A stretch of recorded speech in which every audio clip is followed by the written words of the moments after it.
Shalom warga kerajaan. Ada satu tema yang pasti tidak disukai oleh semua manusia, yaitu penderitaan. Padahal di dalam kitab Ibrani pasal kedua ayat 10 dikatakan bahwa Kristus disempurnakan dengan penderitaan. Kalau sekedar kena corona, harus pakai masker, harus divaksin, itu bukan penderitaan, saudara ya. Penderitaan di sini disebutkan adalah penganiayaan. Dan kita tahu setelah semua tanda-tanda itu terjadi, yaitu di mana ada kelaparan, ada gempa bumi di segala tempat. Baru kemarin ketika direkam ini, ada gempa bumi bersama-sama di Padang dan di Bali. Dan itu semua cuma wake up alarm buat kita semua. Sebab firman Tuhan mengatakan setelah semuanya itu ada peperangan, saling membunuh, dan kelaparan, dan semua yang disebutkan tadi, katastrofi itu akan ada penganiayaan. Kamu akan diserahkan kepada penguasa-penguasa. Kamu akan diadili di mahkamah-mahkamah agama. Tapi itu adalah PHK. Penganiayaan hadirkan kesempatan.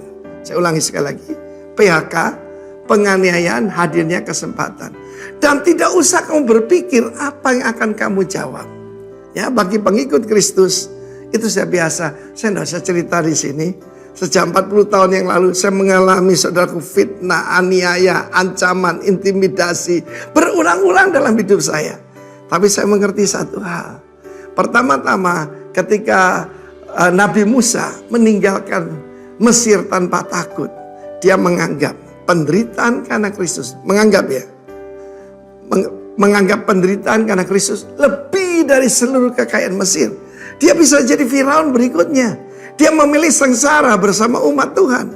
Sebab dia singkatkan, kamu adalah orang Israel, orang Ibrani, the man from the other side, yang punya perjanjian dengan Abraham. Dan Tuhan berkata, tidak usah kamu pikirkan. Pada saat itu, aku memberikan kepadamu a mouth and a wisdom.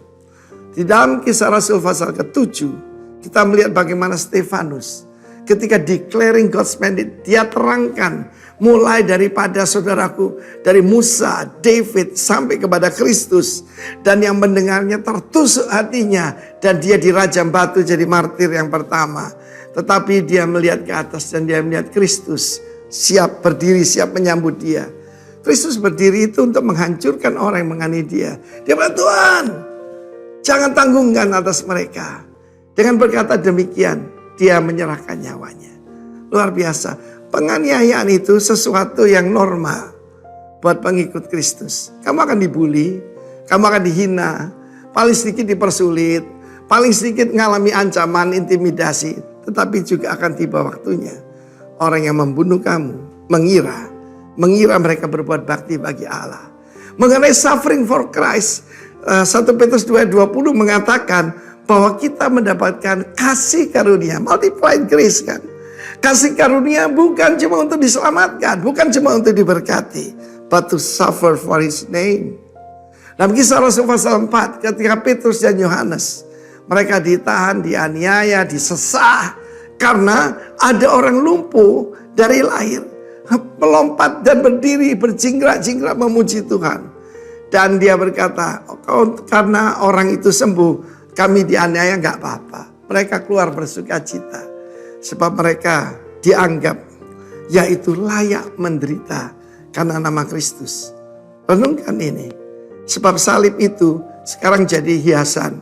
Salib itu adalah alat penganiayaan paling keji di dunia. Dan itu sudah ditanggung oleh Kristus. God bless you warga kerajaan. Amin.